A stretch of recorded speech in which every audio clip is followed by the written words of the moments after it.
Wide receiver 1 to wide receiver 50, ranked in tiers to ensure you nail those start-sit decisions this week. Let's kick it off with the superstar tier. Jackson Smith-Njigba, Amon-Ra St. Brown, Rashee Rice, Puka Nacua, CeeDee Lamb, T. Higgins, Nico Collins, and Devontae Adams. Tom, if you didn't know, the Los Angeles Rams are running a significant amount of 13 personnel this year. That has resulted in Puka Nacua's snap shares dropping significantly over the past few weeks. Yet we've still got him as our wide receiver 4. Any trepidation around him being off the field more and potentially how that can impact the fantasy production?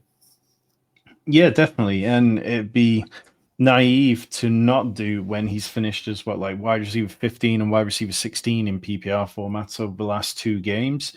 Now, this is a good matchup going up against the Bucs. The Bucs have allowed the 12 most fantasy points to the position. They're a clear pass funnel because they're good against the run. So maybe that affects things, and maybe they lean into having to make more passing plays and make more schemes fit to get Puka Nacua out there, because the Bucs have allowed more explosive plays, like more explosive touchdowns than any other team. They've allowed 11 touchdowns to 25 plus passing yards, 6 in the last 2 games. So you would like to think that Sean McVay is going to be aware of that and that he's going to see, okay, well, who's a better bet for that? Is it Devontae Adams who stays on the field during those 13 personnel fits? Or is it the guy who's explosive who can really get downfield a lot more? I mean, it sets up very much well for Puka Nacua. And the wide receiver 4 ranking is, we had a good conversation in our Discord about it. I know you're a little bit lower than I am, but this is as low as I can put him given this matchup. If it was a tougher matchup, maybe I'd slide him a bit further down. Look, Puka Nacua is an absolute stud. He's an absolute fantasy cheat code when he's firing. He's still a nailed-on start wide receiver 1 for me. Yeah, I'm a little bit nervous, but that's just because there are some really good wide receivers who put up ridiculously fantasy points. So to say I'm lower on him isn't that I'm hating on him, isn't that I'm not starting or excited that the fantasy points he can put up this week. I'm just a little bit lower on him than others. One player that I do have ranked ahead of him is T. Higgins. No Jamar Chase this week. I've got T. Higgins as my wide receiver 3. That shows how excited I am. But Tom, you've still got him down as your wide receiver 9. Yeah, so when Jamar Chase was suspended, it's kind of this conflicting moment of going, okay, wheels up for T. Higgins, or is it a little bit of a knock because now is he going to see more Christian Gonzalez? And Christian Gonzalez is allowed like a 44% completion rate when passes have gone his way this year whilst he's been playing for New England. So a little bit of kind of conflicting thoughts about it. And this is where I settled. But like you go back and look, and T. Higgins has had plenty of big explosive games when called upon over the years. And this sets up to be another week where the Bengals have to pass loads because they can't stop anything. They've given up 27 plus points in 9 consecutive games, which is a new NFL record. Their defense is the worst defense in DVOA ever, which is just an astounding achievement. Congratulations to the Bengals for that one. So, yeah, I think this is kind of where I'm fine with it, but it wouldn't surprise me if he finished higher. Yeah, I just really like him given this matchup because I think that Joe Flacco is the kind of person that's just going to force balls to T. Higgins. It's not like there's loads of other receiving options that we can look at. It's not like there's loads of other places that the ball can go. And I think that T. Higgins is potentially going to get a chance to absolutely feast in ridiculous volume. I mean, you look at the last couple of years whenever T. Higgins has played without Jamar Chase in the lineup, he has produced well. He's played 5 games without Jamar Chase and averaged over 20 fantasy points. He's seen 8.8 targets in those games and averaged over 100 receiving yards. So T. Higgins without Jamar Chase is an absolute nailed-on wide receiver 1. Yes, there's Christian Gonzalez to contend with, but I think that the Bengals, given the lack of other weapons, could potentially look at moving T. Higgins inside, could potentially look at, using motion, using some of that pre-snap stuff to get him some free releases and get him in a position where he can still feast on that volume. Moving into our A tier, we do have Emeka Egbuka, Chris Olave, Justin Jefferson, Stephon Diggs, George Pickens, Totoro McMillan, Jameson Williams, Devonta Smith, and Zay Flowers. Chris Olave has been absolutely balling. Tyler Shuck seems to be willing to push the ball downfield. I've got Chris Olave as my wide receiver 6 this week. You are down at wide receiver 13. What is it about the matchup that has you a little bit lower than Chris Olave, or is it just that I'm ridiculously high and I've got him ranked far too high? I mean, go back across this year, and I've typically been lower than yourself on Chris Olave. Like the Every two week. games we've seen him, the 2 games we've seen him play with Tyler Shuck, you had 21.4 points before the bye week, and then you had 8.7 the previous one. So like, I don't know what I'm getting from Olave week to week. It's really difficult to kind of judge that. Like this week, playing against the Falcons, that's another team who I just don't know what I'm going to get from week to week. They are a defense that on paper has been really good at times this year, but then gives Bryce Young an absolute career day last week. So I find it a little hard to judge when all that's going on. But maybe coming out of a bye, the Saints can really go into their divisional opponents, put the nail in their coffin, and have something to celebrate. I just don't see anything that makes it an outstanding matchup on paper. Yeah, I mean, Brandon Cook's potentially gone as well. I It's just just running feel like cardio. exactly. So where are the targets going? They're only going to Chris Olave, and that's perhaps Javon my Johnson. hope. We'll get onto that in the tight end video. The next up, though, we do have Justin Jefferson, wide receiver 13 overall, has broken 20 fantasy points once this year. No longer the superstar that he was drafted to be, finds himself rock solid consistently now in this A tier. Is this a JJ McCarthy problem, or is there anything that we can lay at Justin Jefferson's door? Yeah, it's a JJ McCarthy problem. Like in the games without JJ McCarthy, he's averaging about 3 or 4 more PPR points per game than the ones with JJ McCarthy. And Jefferson is averaging a career low 74.7 yards per game. Like that's 13 lower than his previous career low of 87 in his rookie season. Like Justin Jefferson and this offense have been QB proof for the last few years. But JJ McCarthy is throwing the ball so abhorrently poorly that even Justin Jefferson can't catch balls which sail 12 feet over your head. So, yeah, I'm not feeling very good about him whatsoever. I think going up against Green Bay is not an ideal matchup for anybody concerned, particularly going on the road. We know the weather's starting to set in. Things are getting cold. The over-under for this game is set at 40.5. And honestly, I wouldn't be surprised if it went under that. Like the Packers haven't given up huge fantasy days. So no, I just don't see any reason to feel optimistic about Justin Jefferson this week. Yeah, it's really disappointing, really concerning from Justin Jefferson's perspective. You look over the last 2 years, his average depth of target has been 13.5, 12.9. With those, he's averaged 68.4 and 69.4 catch rate. Well, this year, he's got an even lower average depth of target at 11.7. You would expect the catch rate to increase with the lower average depth of target. No, he's at 60.2% catch rate. And that's including games without JJ McCarthy under center. So I think what JJ McCarthy's done over the last few weeks has been really poor.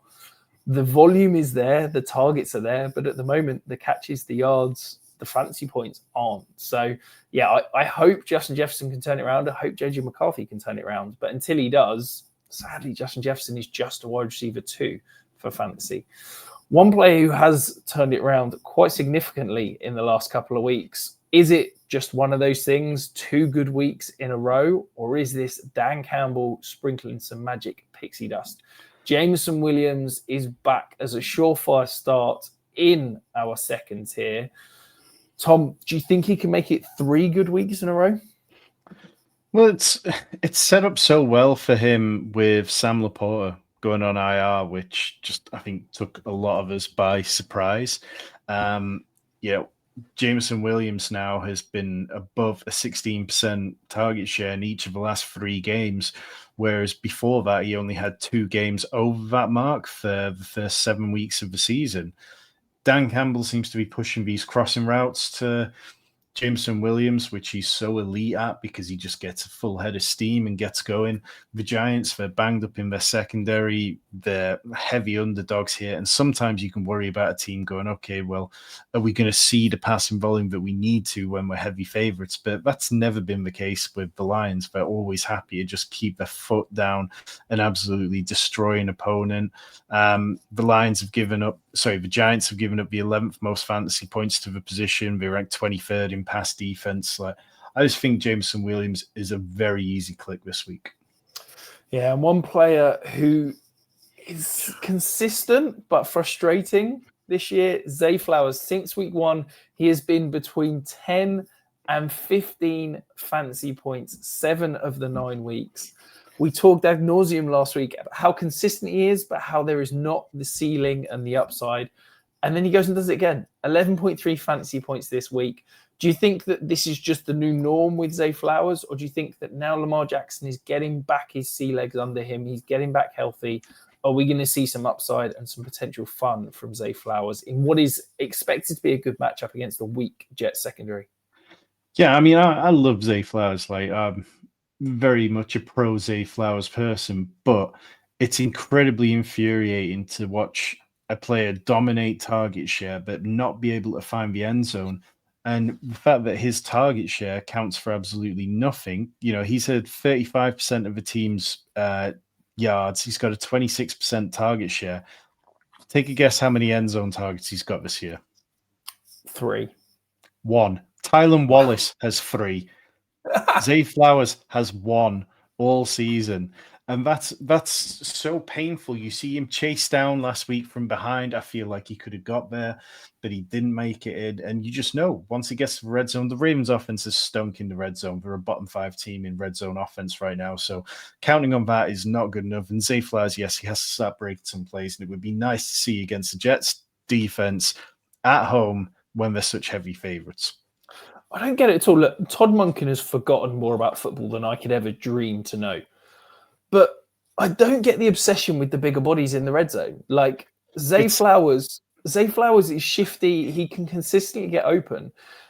I would rather throw to a guy that has 3 yards of separation than a jump ball to DeAndre Hopkins. Like Zay Flowers gets open in the red zone and yet he doesn't get looks. I can't get my head around it.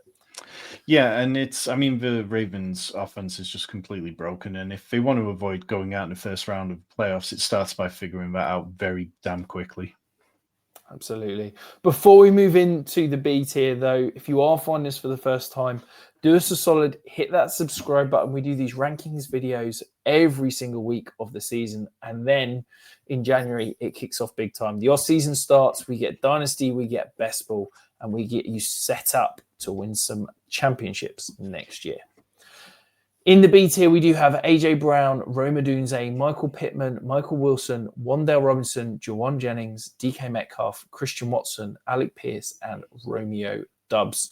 Great matchup for Rome Odunze this week. He started off the season incredibly hot. It's kind of petered out since then. What are we doing with him this week? Yeah, I think that there will be people who feel a bit fatigued by Rome Odunze, but friend of the channel, Ian Hart, it's pointed this out. Rome Odunze's played 4 defenses that run man coverage at a top 10 rate this season. He went 7 for 128, 7 for 114, 6 for 86 and a touchdown, and then 2 for 32, but with a touchdown ruled out by penalty in those games. And now he plays the Steelers, who have the 5th most man coverage and absolutely stink whilst doing it. Like, the Steelers defense is not a good unit this year. They've allowed the 3rd most fantasy points to the wide receiver position. Chicago at home, I think that Rome Odunze gets right here. One player who definitely got right last week was Michael Wilson. 18 targets, 33.5 fantasy points. It's looking like Marvin Harrison is going to miss a 2nd straight week. Can Michael Wilson do it again? I don't know, because, you say get right. This wasn't getting right. This was just like such an absurd outlier. Like, to put it in perspective, over the last 2 years, the only wide receiver for the Cardinals who's had 8 or more receptions in any games is Michael Wilson, and he's done it twice now. But there's no Cardinals wide receiver who's gone anywhere near 185 yards. Like, this is just a level of living for the Cardinals fans that they've never known. And going up against the Jags, like, the Jags defense is, it's just like, it's a magic 8 ball, isn't it? Week to week, you don't know what it's going to spit out and what it's going to tell you. There's weeks where they play tough, there's weeks where they don't. So I think that you can plug and play Michael Wilson as a wide receiver 2 or a flex play and feel comfortable with it, because that offense, it's going to be Trey McBride, it's going to be Michael Wilson, and then there's going to be a bit of Greg Dortch sprinkled in and nothing else worth worrying about. Yeah, look, let's be honest. A big part of Michael Wilson seeing 18 targets was the fact that Jacoby Brissett dropped back 57 times, was the fact that he completed an NFL record 47 completions last week. I don't expect that to continue. Do I think that Michael Wilson could be a nice, solid wide receiver 2 this week? Absolutely. But if you're expecting 18 targets again, you might need to lower those expectations. It's just, we didn't talk about this on the quarterback video, but like, Jacoby Brissett had an 82% completion rate on those. Like, Justin Fields, that's 4 games worth of like dropbacks, and he would have been sacked about 6 times in each of those. Whereas Jacoby Brissett had 0 sacks taken on all those dropbacks. Just an absurd performance, and definitely one where it's hard to get too confident that it's going to remain the same. But Jacoby Brissett has been fantastic for his part. Yeah, imagine what would have happened if Shedeur Sanders dropped back that many. We'd see an NFL record, NFL sack record broken in one game for sure. Moving on, though, Christian Watson, he has been sneaky good since coming back from the ACL injury. And boy, has this offense needed. But 20.6 fantasy points last week. Romeo Doubs a little bit banged up. Do we think that Christian Watson can continue this trend and keep running pure on some deep targets? Yeah, I do. What we've seen from him is that Jordan Love is absolutely willing to throw it deep and to let him compete for those. I think that there's enough of a chink in Minnesota's defense right now that they shouldn't be worried about going deep against them. Like, Christian Watson feels like the only reliable option behind Romeo Doubs right now, and the only reason that I've ranked him ahead is because when Christian Watson's seeing those deep targets, they're worth so much more than the kind of targets that Romeo Doubs is seeing.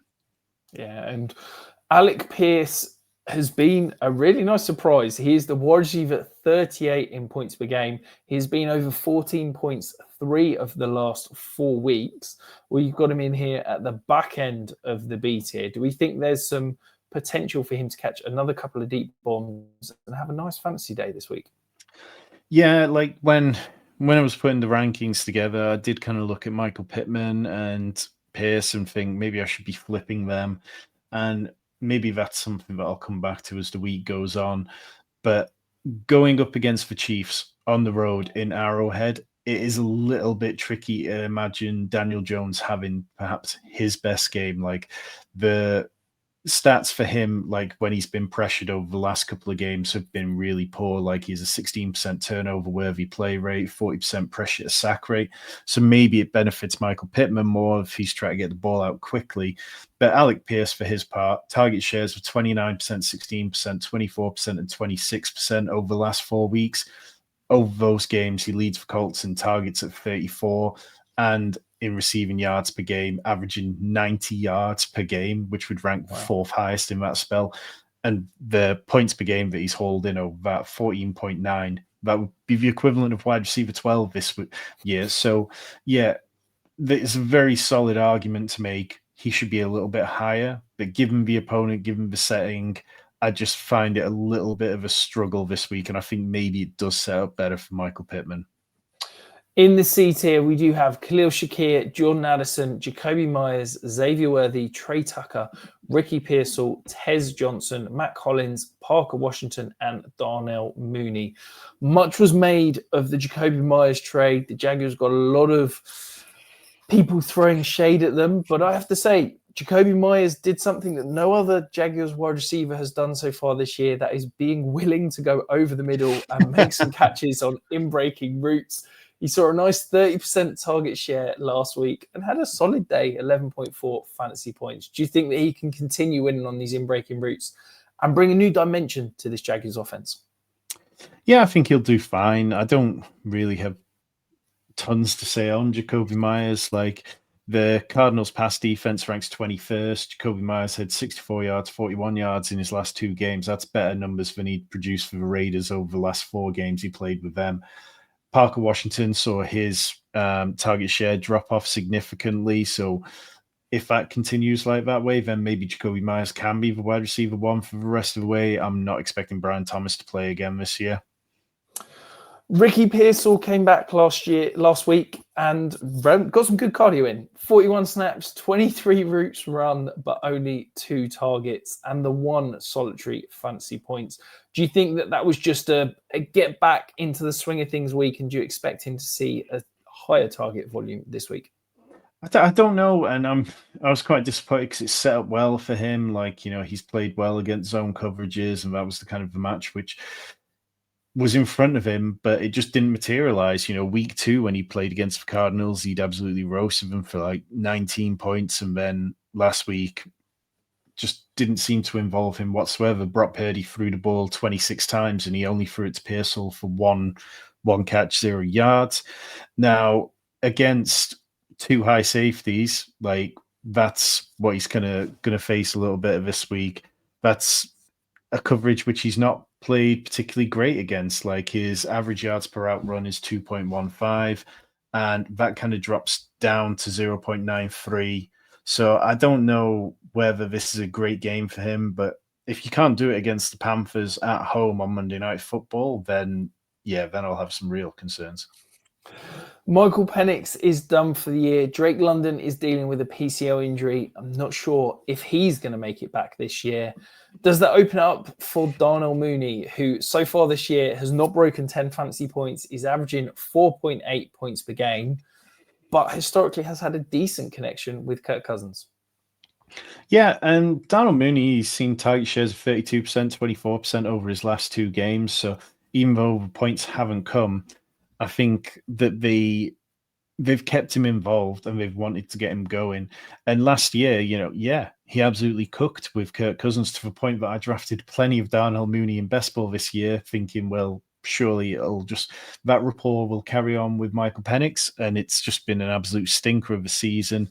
So I like him this week. The Saints, their pass defense ranks 25th. So if you're going to get at the Saints, it's much easier to do that than through the ground game. They're a top 7 run defense. And obviously, Bijan Robinson's probably going to be first or second on the team in targets that he gets this week. But like, Darnell Mooney's probably not somebody I find myself putting into a redraft league this week. But in DFS, I'm willing to take shots on him, and then maybe next week we'd have more confidence.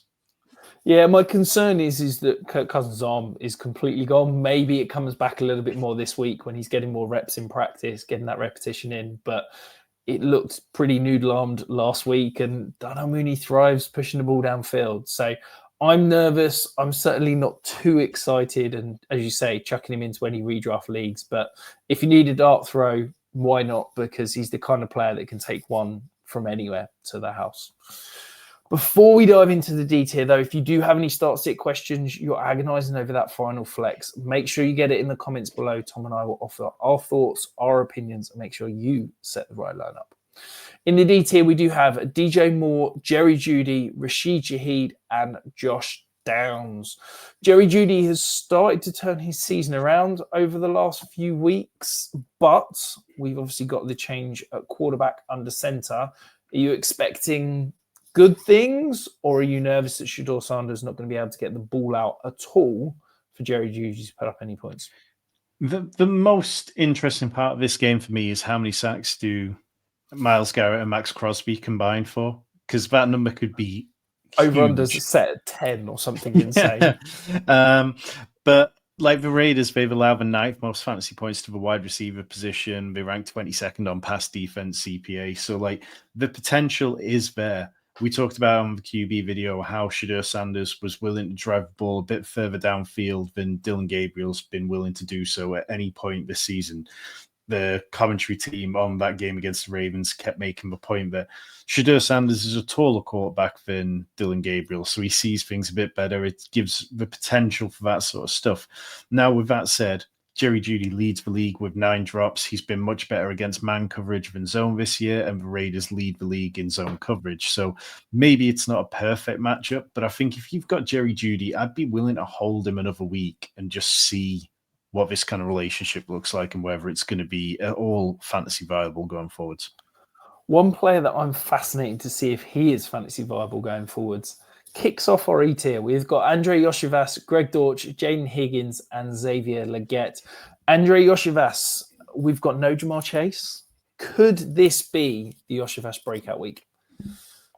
It feels like we get at least one of those every year. Like, he pops up in these random spots and just gives you one.